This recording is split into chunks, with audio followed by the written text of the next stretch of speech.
পেঁপে তো তোলা হয়ে গেল, তো এবার আমি তুলবো হলো পেয়ারা। এই দেখো সমস্ত গাছে ফুল এসছে। এটা হলো ভিয়েতনাম মালটাটা আগে দেখাই। না আমি ভিয়েতনামটা দেখাবো। দেখো কেমন ফ্রুট সেটিং হয়েছে। এই দেখো থোকা থোকা পুরো। জানি না এতগুলো ফ্রুট আসলে তো এই গাছ এখন লোড নিতে পারবে না, তবে দেখা যাক।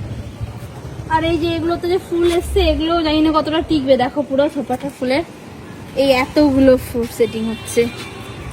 চলো এবার আমি তুলবো হলো পেয়ারা। পেয়ারাটা দেখেছো তো, ফ্রুটটা একটু দেখাও। এই পাশটা দেখো, এই লেভেলের ফল এসেছিল, মানে কি বলবো, এর যতটা লোড নেওয়ার ক্ষমতা তার থেকে বেশি চলে এসেছে। তো এবার তুলে তুলে থেকে হালকা করতে হবে।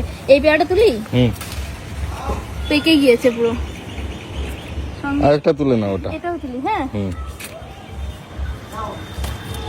এই কি সুন্দর দেখেছো।